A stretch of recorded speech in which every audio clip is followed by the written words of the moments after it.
the Indian indices. So with that slightly positive thought in an otherwise somber world, let's get to our special London Eye series.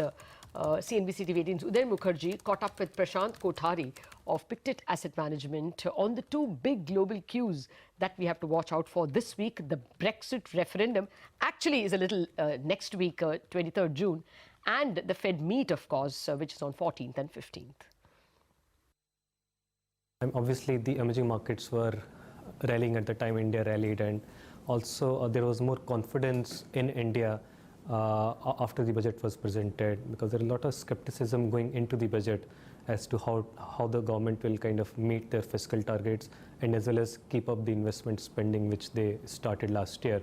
The good thing was that they somehow achieved that. There is still a little bit of doubt in terms of how they will eventually meet their fiscal numbers, but I think investors have kind of adjusted to that scenario, saying that yes, government can kind of find its way through. And then we had this good news on monsoons, which also helped to kind of keep up that momentum. And then the general kind of optimism around the emerging markets, with the commodities also going up, with the oil prices going up, is kind of leading us to kind of a feel-good environment, which has obviously helped the markets. What do you think? Is it a tactical kind of an up move, or is there more to it than that? We'll only know it in hindsight. Of course. What's your gut feeling?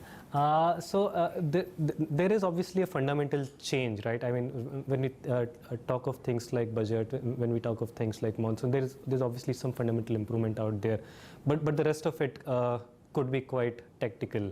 It also depends on how people were positioned into the rally, and maybe they're just trying to cover up their positions as the markets keep on going up. So yeah, a bit of it could be tactical, which could kind of give away in case there is some negative event or news which happens. Yeah. Do you fear that? I mean, are the risks high this summer of such an event, given that there are so many moving parts of the puzzle, globally speaking, not from an India perspective? Yeah.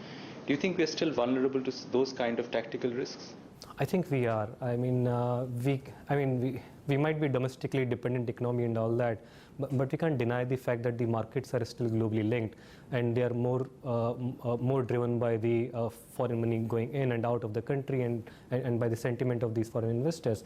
So we can't really rule out that possibility that there'll be some global event out there, whether it happens in China when they kind of deleverage, whether it happens right here in UK if there is a Brexit or not a Brexit, or maybe it comes from US where this presidential election is throwing up a lot of surprise out there. So I think there are risks which we have to kind of consider. We can't really be aloof from those risks, even sitting in India, which is more of a closed economy, but still kind of open from the market sides. Of the three that you mentioned, the risks, what tops your list of worries at night about what could go wrong this year?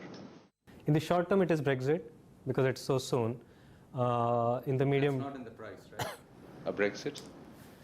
It is not in the price, yeah, you're right. I mean, the troubling thing out there is that if you were to look at the opinion polls here, they are suggesting that both the Remain as well as the Leave camp are kind of running neck to neck. But the betting markets are suggesting that the Remain camp should have an easy victory. So it's very difficult to figure out which ones do you really believe in.